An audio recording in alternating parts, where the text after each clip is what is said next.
عسلامة عسلامة، مرحبا بكم الناس الكل. ان شاء الله يا ربي تكونوا في احسن الاحوال وتكونوا في خير ونعمة. رجعت لكم بغوسات جديدة سهلة وبنينة برشا كيف العادة وما تتكلفش. كما نعرفوا بعد راس العام الناس الكل في الأوروب بصفة خاصة يحضروا الفرنجيبان والا لا جاليت دو غوا. اليوم باش نوريكم طريقة التحضير متاعها بطريقة سهلة وبمكونات اقتصادية وبسيطة برشا وتجيكم بنينة برشا أكثر من اللي نشريوها يعني من المجازانات اللي تكون حاضرة والكل. نعرف عندي غيبة ما حبتش الغوسات على خاطر رجعت إلى الحياة العملية، ولكن هذا ما ينفيش اللي كل مرة باش نتفكركم بغوسات كيف العادة سهلة وبنينة وما تتكلفش. وكل مرة هكا يجيني كومنتير اللي فريمون يشجعني باش هكا نرجع نهبط لكم دي غوسات جدد. بالنسبة للجالات فما شكون يحضرها بمعجون التفاح وفما شكون يحضرها باللوز، وانا الحقيقة نفضل الغوسيت هذه يعني باللوز. بالحق تجي بنينة بنينة ما شاء الله. نودكم ولا نشهيكم ما عليكم جيست تتبعوني تشوفوا الغوسيت من الاول حتى للاخر وبقدرة ربي تجيكم بنينة ما شاء الله. توا باش نشوفوا المكونات مع بعضنا اللي باش نحضروا بهم لاكاليت دو غوا نتاعنا، ونشوفوا زاده كيف كيف طريقه التحضير اللي كما قلت لكم في اول الفيديو سهله وبسيطه برشا. لهنا ذوبت 75 غرام تاع زبده، ماذا بكم تاخذوا نوعيه الزبده تكون دو وتكون بنينه هكاك باش الجاليت دو غوا نتاعنا تجينا بنينه. هنا خديت كعب عظم. هنا عندي 100 غرام تاع لوز هكا يعني حمرته وبعد رحيته، وتنجموا تاخذوه مرحي. مي انا ننصحكم يعني تحمروا اللوز نتاعكم على عينكم في الدار يكون نظيف وترحيوه هكاك يكون اضمن اللي هو حاجه نظيفه وتجيكم احويجه بنينه.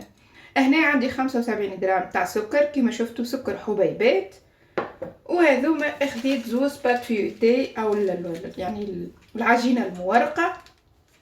بيغ بوغ جنسيست يعني على الحكايه هذيا كيف تاخذوها بيغ بوغ راهي تجيك من الجالات بنينه برشا. وهاي كارينا مارك اوشون ميم با تفوت انورو يعني الكعبه. تو باش نشوفوا طريقه التحضير اللي هي سهله ويظهر لي ابسط من هكا ما فماش. لهنا كيما قلت لكم عندي 75 غرام زبده، باش نزيد عليهم 100 غرام لوز اللي حمرتهم ورحيتهم، نزيدو السكر ونزيدو كعيبة العظم ونخلطوا الخليط بالكدا بالكدا. جوست المكونات هذوك نلتقوا بعضهم هكا مليح.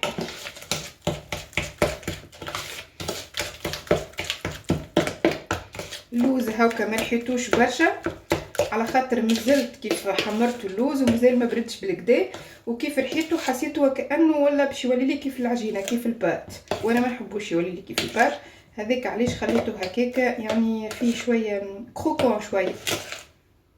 ماذا بكم كيف تحمروا اللوز تخليوه يبرد بالكدا بالكدا وبعد ترحيوه باش هكاكا يجيكم اون بودر ما يجيكمش يعني بات. وانا هنا باش ناخذ البلاطو نتاعي ونبداو نحضروا لاكاليت دو غوا نتاعنا. فوالا من الاول باش نطرح البات الاولى هكايا في البلاطو هكا معاها البابي دو كويسون والكل يجي يعني حاضره معاها باش هكاكا من بعد ما تلصق الناش في الفور، ولو انها البات هذيك فيها البير يعني ما تلصقش هي في البلاطو. وباش نحطوا الخليط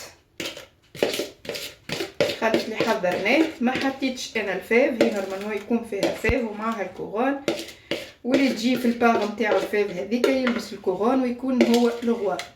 انا علاش ما حطيتهاش هكاكا بانقص مشكله كيكا ما فماش الفاف ما فماش عركه وما فماش مشاكل ما بين الصغيرات وكلهم يشيخوا يعني بالجاليت دو غوا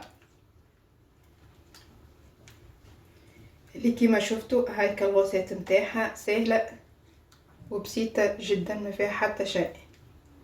نحاول هكا نطرحها على البلاطو الكل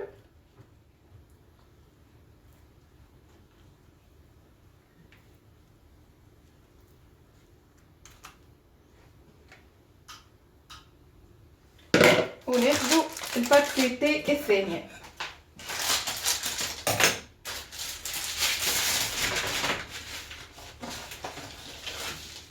البات فيتي الثانيه باش نحاول نسكر بها على الاولى انا الكريم لنا يعني الخليط جاني سايح شويه، علاش؟ على خاطر الزبده ذوبتها على الاخر.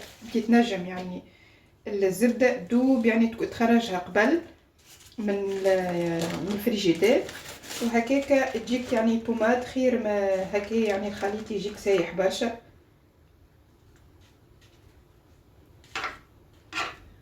فوالا حطيت البارتي الثانيه لهنا باش ناخذ الفرشيطه ونسكرو من الجناب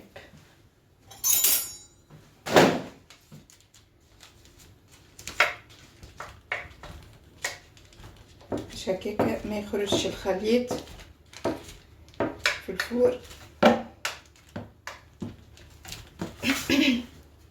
بالحق حاجه بنينه وسهله سهله كيما ريتوها، وزاده ما تكلفش برشا بارابور الاسوام نتاعها اللي شفتها توا في المغازان والكوشه.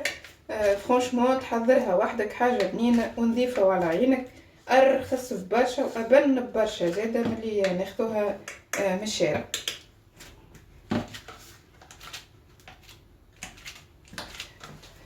بعد ما سكرنا الجناب توا باش نزينو يعني المنظر نتاعها من فوق، وبالطبيعه كل واحد يزينها بالطريقه اللي يحب عليه. انا هاكا باش نزينها بالطريقه الكلاسيكيه اللي هي هكا. ناخذ السكينه كيما تشوفوا ونحاولوا هكايا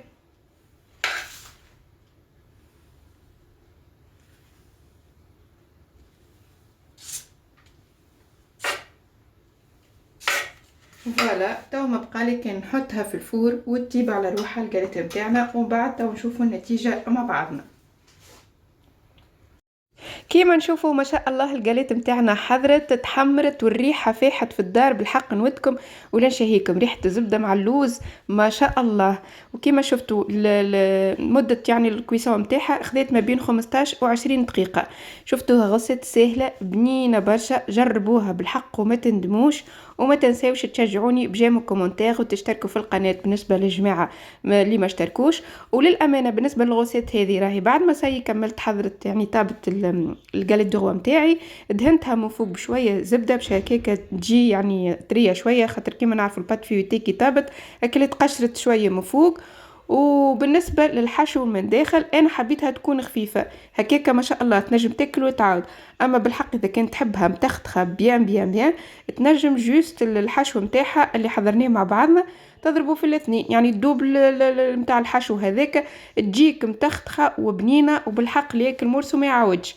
شوفوا كيفاش المنظر نتاعها من داخل بنا ما شاء الله. وبالرسمي اذا كان جرب الغوسات ماكش باش تطول بعد نهارين ثلاثه تعاود تحضرها مره اخرى كيف ما عملنا احنا تلمو جات بنينه. تو مبقالي كان نقولكم بسلامه وان شاء الله في روسات جديده وبنا جديده. بسلامه.